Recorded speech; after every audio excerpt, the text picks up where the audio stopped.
আসসালামু আলাইকুম। কেমন আছেন সবাই? আশা রাখছি আল্লাহর অশেষ রহমতে সবাই সুস্থ আছেন, ভালো আছেন। আমি আলহামদুলিল্লাহ অনেক ভালো আছি। তো অনেক দিন পর আজকে একটু রোদের দেখা পাচ্ছি, আর এই রোদের কারণে পানিও একটু টানতে শুরু করেছে।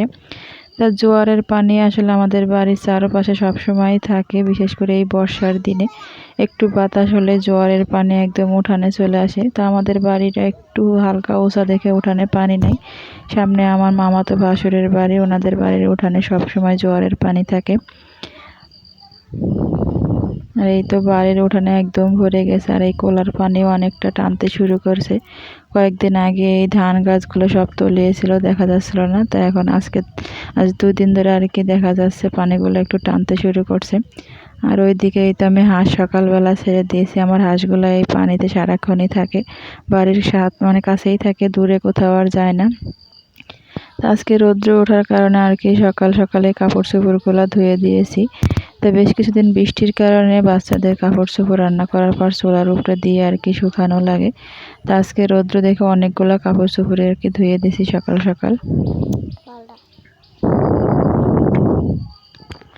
আর বাড়িতে এত কাদা হয়েছে, মানে বৃষ্টির কারণে বাইরে বের হওয়া যায় না কাদার কারণে। আর এই তো এদিকে আমি রান্না করার পর চুলার উপরে খাঁচা দিয়ে তার উপরে আমার ছেলের প্যান্ট খাতা সবগুলোই শুকাই। আর পাকঘরে আমি এভাবে রশিও টানিয়ে নিয়েছি, রান্না করার সময় উপরে কাপড় চোপড় এভাবে রশিতে দিয়ে রাখি। আর আমাদের বারান্দার অবস্থা অনেক খারাপ, বারান্দার চাল নেই, যার কারণে এই জায়গা দিয়ে পানি পড়ে, ওই পানি দিয়েই আর কি সবসময় কাজ করি যখন বৃষ্টি নামে। আর এই তো এখন বিকালবেলা আমার হাঁসগুলো আর কি খাবার খাওয়ার জন্য উপরে উঠে গেছে। তা আসরের আজান দিয়েছে অনেকক্ষণ আগেই। তা আসরের আজান দিলে হাঁসগুলো বাড়িতে চলে আসে। তত আর 5টা বাজে উঠাই না, 6টার দিকে আর কি হাঁসগুলো খোপে দেই। হাঁসগুলোর এখন খাবার দিয়ে তারপর খোপে দিয়ে দেব। আর এই হাঁসগুলো আমার মেয়ে বেশি যত্ন নেয়।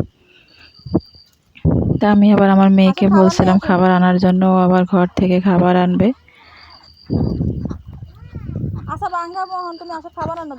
এই হাঁসগুলা কিছু হাঁস ছোট ছিল, আর কিছু হাঁস একটু বড় কিনেছিলাম। তো এই হাঁসগুলা দেখতে দেখতে অনেকটাই বড় হয়ে গেছে মাশাআল্লাহ। তা আমার মনে হয় আর 1-2 মাস গেলে ডিম পারবে। আমার হাঁসের বয়স কেনা যে হাঁসগুলা ছিল ওইগুলা 2 মাস, আর আমার মা কিছু ছোট বাচ্চা দিয়ে গেছিলো, ওইগুলোর বয়স 3.5 মাস 4 মাস এরকম আর কি হবে। তা আমার অনেক শখ আছে একটা হাঁসের খামার করব। তো বাড়িতে আসার পর আমি 2টা আর কি হাঁস মুরগির ঘর কিনি। তো একটা ঢেকে রেখে দিয়েছি, কারণ অনেকগুলো মুরগি ছিল রোগ হয়ে মারা গিয়েছে। আর এখন বর্তমানে হাঁসগুলো আলহামদুলিল্লাহ ভালো আছে, এই কারণে ভাবছি যে একটা হাঁসের খামার করব বড় দেখে। আর এই তো এদিকে আমার মেয়ে ধান নিয়ে চলে এসেছে, হাঁসে এগুলা খাবার খাওয়া হলে আমরা খোপে দিয়ে দেবো হাঁসগুলো।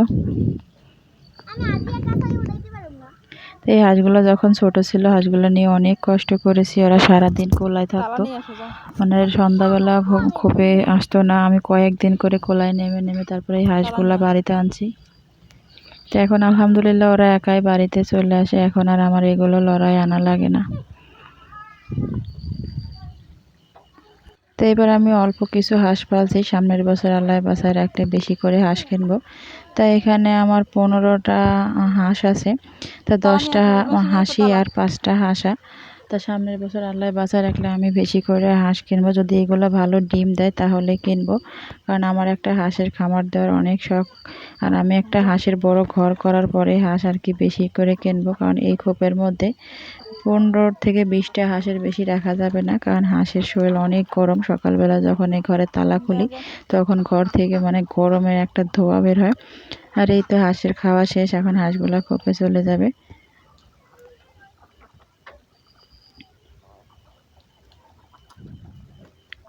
তো এবার অন্যান্য দেশে অনেক পানি উঠেছে, আল্লাহর রহমতে বরিশালে আমরা ভালো আছি। কারণ কিছুদিন আগে যে বন্যাটা হয়েছিল তখন আমাদের ঘরেও অনেক পানি ছিল।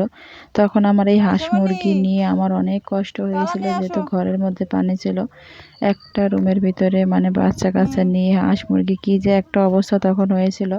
তা যাই হোক, ওই সময় পানি উঠে আবার সাথে সাথে নেমে গেছিলো দেখে আল্লাহ রক্ষা করেছে। তো এবার আল্লাহর কাছে বলে, আল্লাহ এবার যেন বরিশালের এদিকে আর পানি না আসে, কারণ অন্যান্য দেশে যে জায়গায় পানি উঠেছে ওই সব দেশের পানি যেন তাড়াতাড়ি নেমে যায়। কারণ পানি উঠলে যে কি কষ্ট সেটা আমরা অনুভব করেছি এর আগের বন্যায়। আর এই তো হাঁসগুলো খোপে যাওয়ার পর আমার মেয়ে আবার ঘরটাকে তালা দিয়ে দিচ্ছে, কারণ তালা না দিলে আবার এটা শিয়ালে রাত্রেবেলা হাঁসগুলো খেয়ে ফেলবে। তো এই তো আমি আর আমার মেয়ে এখন পুকুরে যাচ্ছি পা ধোয়ার জন্য। আর হাঁসের খাবার দেওয়ার পর আমার মেয়ে প্রতিদিন যে পাত্রে খাবার দেয় পাত্রটা ধুয়ে আবার ঘরে নিয়ে আসে। তা বরিশালের এদিকে যেহেতু নদ নদী বেশি, পানিও বেশি, এই যে বাড়ির সামনে পুকুর আছে দুইটা, আবার এই পাশে এই যে মাঠ, এদিকে বলে কোলায়, কোলায়ও পানি আর পুকুর একদম ভরা। তো এই পুকুরটা একদম তলিয়ে গিয়েছিল, আজ 2 দিন আর কি পানিটা টান দিছে, নিচে একটু নিচে নেমে গেছে। তো এখন মানে বিকালবেলার সন্ধ্যার আগ মুহূর্ত, তো আমি আমার মেয়ে হাত পা ধুয়ে আমরা দুজনে ঘরে চলে যাব।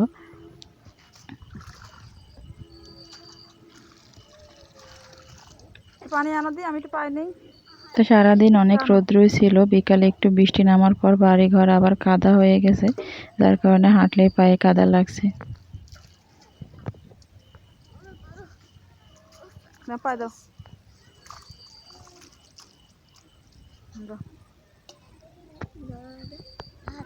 তো এখন সন্ধ্যাবেলা মাগরিবের নামাজ পড়ে আমি আমার মেয়ে আবার একটু চা খাবো। তো আমার ছেলেকে আগে বিস্কুট খাইয়ে নিয়েছি, আর এদিকে চা জাল দিচ্ছি। তা রং চা জাল দেবো, কারণ পুরো সন্ধ্যার সময় একটু রং চা খাই। প্রতিদিন খাই না, হঠাৎ মাঝে মাঝে যেদিন মাথা ব্যথা করে ওই দিন আর কি খাই। চা খাওয়ার অভ্যাস আমার নাই বেশি একটা, তবে আমার ছেলে চা খায় সকালবেলা, আমার ছেলের চা পাওয়াটা এগুলো লাগবেই। আর এই তো এদিকে আমার চা জাল দেওয়া হয়ে গেছে। তা আমি এদিকে রং চা জাল দিয়েছি, আমার মেয়ে আবার তার মধ্যে একটু দুধ দিয়ে নিয়েছে। তা ঘরে খাবার কিছুই ছিল না, বিস্কুট বা মুড়ি। তা 5 টাকা দামের একটা বিস্কুট ছিল আমার ছেলের জন্য, তো ওইটাই আমার মেয়ে আর ছেলে ওরা দুজন ভাগ করে আর কি খাবে। তো আজকের মতো ভিডিওটি এই পর্যন্তই। সবাই ভালো থাকবেন, সুস্থ থাকবেন, আর আমার পরিবারের জন্য দোয়া করবেন। আল্লাহ হাফেজ।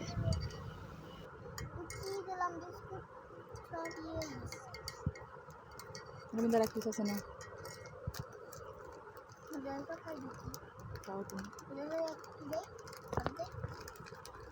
তুমি খাও, প্যাকেটটা দেখ দাও।